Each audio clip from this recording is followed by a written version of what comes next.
This week on Hermitcraft. For a long time had the plan to build this Witter reactor. Reason actually being though, good old Rendog was actually mocking me. The most professional concrete maker that I've ever seen. With how much Doc likes to dig up the past, he's gonna love the archaeology update. Welcome to the Hermitcraft recap. My name is PixelRiffs, our writer is LoyXP. Captions on this video were provided by Liara, and there are many milestones to observe throughout a season of Hermitcraft, but none of them more Minecrafty than reaching a full stack of weeks played in Season 9. This is week 64, which means from this point onwards they start taking up more inventory space than anyone ever expected. We now also know the release date of Minecraft 1.20, and with the amount of momentum this season still has, we're crossing our fingers that Season 9 will just roll right into 1.20 when the mods update, and we'll get to see what the hermits do with Candy Floss Pink Wood, Big Sniffy Boys, and the economic impact of armor trim. What we're saying is, expect everyone to care about diamonds again, which makes it excellent timing that Mumbo has built a button that hands them out. And with that in mind, let's take a look at all the events and mishaps that occurred on the Hermitcraft server this week. Starting with Vintage Beef, who has the other license to print money, although he's mostly been reprinting cards. There are balance changes across the board as the alter ego cards get released, and the previously tournament illegal cards like Rare Mumbo have their abilities shifted to make them safe to play again. Even the armor cards get a rebalance, with the higher tiers offering less damage protection, but making you immune to shenanigans. So yeah, lots of changes. Now we need to find a way to have all the hermits exchange their old cards for the new cards. The task Beef now faces is getting the old cards out of circulation, which is where Pearlescent Moon appears, volunteering to build a swap shop for the hermits to drop off their obsolete cards for the shiny new ones. And it should be easy enough, since the expansion pack is already getting a lot of attention. Alright, these all say restocking. Can we get rid of the signs? Or? No, these don't have any in them yet. Oh, this is the new machine. Oh, I didn't even see this when I was here earlier. Jeez. Okay, yeah. Oh, yeah. Oh, interesting. Okay. They're not updated with the new cards, alter by the way. ego? Oh, they're not. No, not yet. Beef also settles on building a fox exhibit for XB Crafted Zoo. He was considering doing pandas, but it turned out the choice wasn't so black and white. XB's half of their build swap already happened. He swings by Beef's cozy cabin to build him an outhouse with a little toilet and a fishing dock, ignoring the fact that it's briefly on fire. XB's finished his build, I think. Hold on, what is this? Not a little box. Has a door. How did I miss that? Oh my goodness, this is great. It's a little outhouse. But there are many distractions in XB's week, including the purchase of some new alter ego cards, discovering the button in the shopping district for the first time, Oh no. and the grand opening of False Symmetry's Elytra course, which a whole handful of hermits show up to fling themselves through all at once. The server's other raceway continues to gain ground as Rendog puts in the time to finish the race pavilion and mark out more of the home straight. He does so accompanied by a cat, which coincidentally has been the case in his IRL time, adjusting to his new home and garden. However, something very strange started to happen, and it was a really beautiful, cute little kitty cat. Obviously one of the neighborhood cats. I thought to myself, oh, well, this is lovely. I've got a little friend. Between him and the cat, they have a pretty productive day, and we get some extra wholesome progress updates. We suspect the cat may have done some of the heavy lifting. Yeah, I feel like I've made up for some lost time out here, and Impulse SV has a crane for that now. After time-lapsing the walls of his warehouse wing, he installs some dwarven machinery and a proper entrance for it. And we've got to wonder why, considering they're shorter than average, the dwarves decided to make their doorways so big. Then again, maybe he's just been squished after smashing his head into Elytra course rings and throwing himself out of a plane several times, which is how people have fun on the Hermitcraft server. Before False's Elytra Challenge makes its debut, Impulse meets up with Etho, B-Dubs, and Pearl, and they revisit the minigame district for a horse race and some well-timed water bucket clutches. Oh, I was supposed to shoot the. I was supposed to shoot the thing, wasn't I? Oh, I'm supposed to shoot stuff. Yeah, I shot for you. Oh no, I'm in the bush. The horse racers have competition from Mumbo, who now has flame decals on his hog. Also a beak for some reason. He looks fantastic. He's actually got little tires. Everything feels right at this point in time. Once he eventually makes it back to his base, Mumbo works on the walls, supporting the pillars, supporting the superstructure, and it's only on a return to his vault that he discovers a mysterious target block.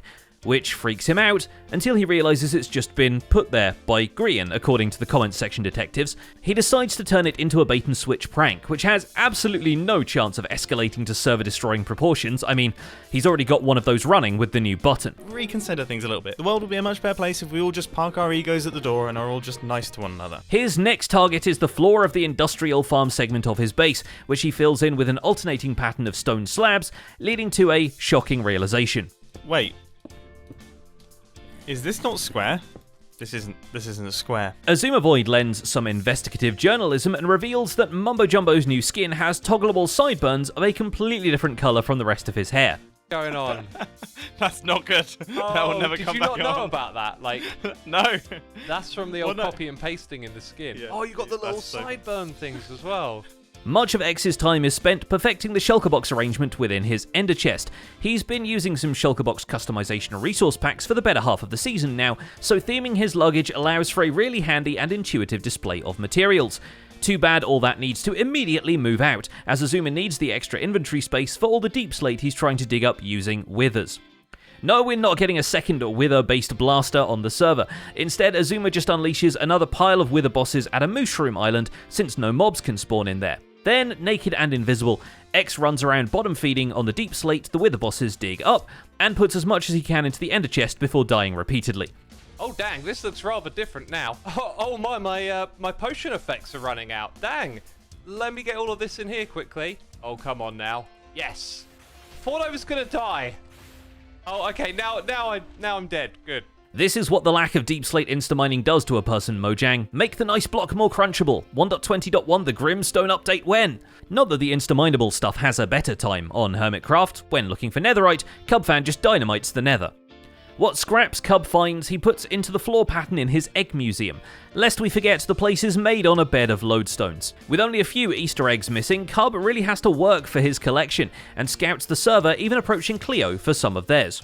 Fantastic. So you can have a little Azuma and you have a little Cleo. Fantastic. Oh my goodness, look at them. They're adorable. Feel free to take what you need. Oh, seriously? Oh, man. Yeah, this fine. will be huge, yeah. We are on with Good Times with Scar. I asked him, does he have an extra Grian or Hypno, and he says he has a Grian. That means we are code 10. We are going right to Scar's base for another day. We can't go another second without this Grian egg, guys. Through the generous donations and Scar's one Grian hatchling, which is more of a curse, all but one are in place, the vintage beef one. But unfortunately for Cub, the unique collectible was already bought up by King Zombie Cleo, who was inspired by Cub's own museum to build theirs, directly in front of his one. Really leaving Azuma not that much space to put his 10,000 fish, are we? It's going to be the Royal... Hang on. I've got the crown. The Royal Museum. So while the Egg Museum expands its collection to Christmas hats, custom music discs, and Empire's memorabilia, the Royal Museum finds its King Ren exhibit lacking. So Cleo trades the last missing egg for a sampling of the very tomatoes that were thrown at King Ren after his rightful dethroning. Cub obliges, but never factors into the trade that he actually has a whole second stash of the fruit, which lowers their value somewhat. You can see they've been replaced with sticks, so tomatoes are gone. Or are they?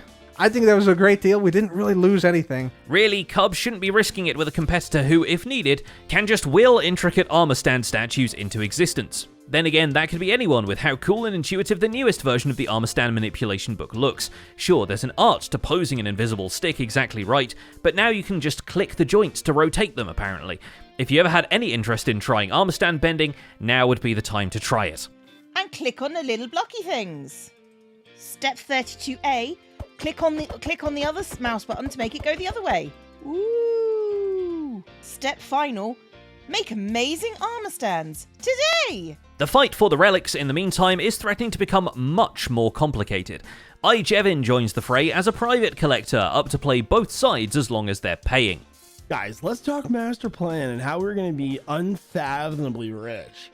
His plan is to collect as many relics as he can before either Cleo or Cub can, then pit them against one another in a bidding war. Also maybe sell them a forgery, for fun. So they think that I'm like the guy that has all of the stuff, right? I want you to think back in past seasons of important items that should be found in my quotation marks dig site. It's gonna be fake, so we can just make as many as we want. This is a hilarious development on a week when he essentially card battles a mummy trying to beat Cubfan's Pharaoh TCG boss battle. Well, given the nether tunnel he finally builds leading up to his place, his entire base is a bootlegger's moss cave.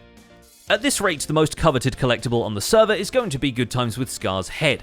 Why already someone has broken into his storage system and blown up the minecarts all over the place. It may or may not have been also him, actually. With the offended party hot on his tail, Scar reverts to his alter ego Hot Guy and takes a vacation to the Hermitcraft commercial city and the Hot Guy headquarters, built long ago but left empty. Oh, jeez. Oh my gosh. This doesn't look real. This isn't real. Somebody put this here to get a jump scare out of me, and they were successful. But now that the TCG Alter Ego deck is out, Scar can actually merchandise his Velocity.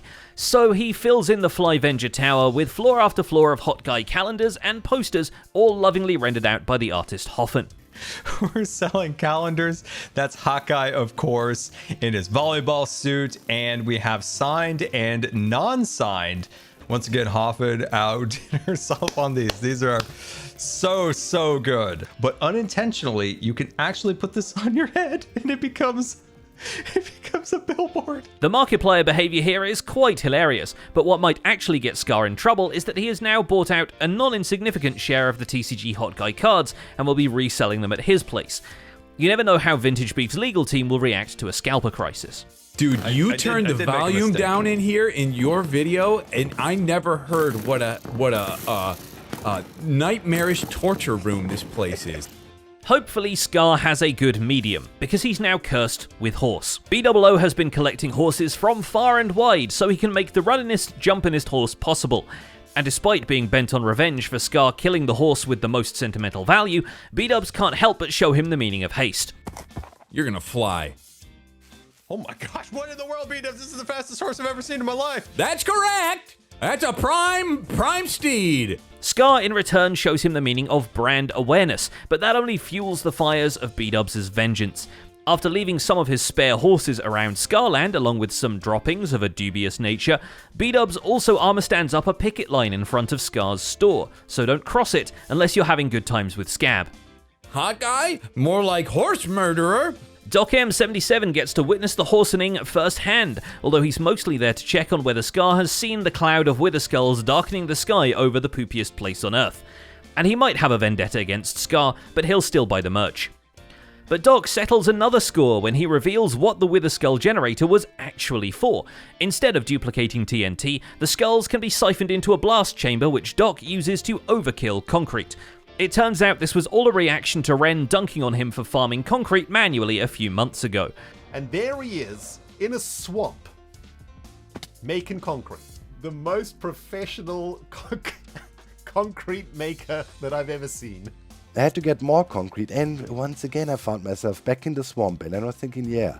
All the freshly generated concrete lets him decorate the wither trap itself, and what better decoration than a giant wither breaching containment? With that done, he can turn his attention to the one bit of concrete he doesn't want to explode, the latest incarnation of the button. Diamonds? I mean, you know, we got so many diamonds. Diamonds cannot really entice us. The only thing that is problematic here, that it is relatively close to our beloved TCG shop, and structural damage to that, I would not be happy about. And finally there's Zedaf, who has decided he's had enough good nights of sleep for one season. His newest self-imposed Z-advancement is to die 10 times as quickly as possible, which might be a little slower than you'd expect, despite his expertise on the topic of inventive demise. But I think it's like a 3-second delay you gotta wait from when you first get up to when you can first take any little tiny bit of damage, which... Punch! Yes! All I did was a little hop back. I was like, ooh! To make up for the limitation, Zedaf decides that instead of simply letting gravity do the dirty work, all 10 deaths need to come from different sources. He even manages to drag Tango out of the dungeons long enough to kick off the whole death message domino effect, albeit Tango didn't know exactly what he was being recruited for. Hold it. Withered away. What's happening? Count them, Tango, count them. What are we up to? How is this happening? Count the deaths. How did you do that? You just made a crazy kill ZF contraption, didn't you? Pretty much. And that's about it for this week's recap. Our writer is LoyXP, and my name is Pixel Riffs. Captions on this video were provided by Liara. Don't forget to leave a like while you're still here, and subscribe so you won't miss future recaps. Thanks for watching, and we'll see you next week.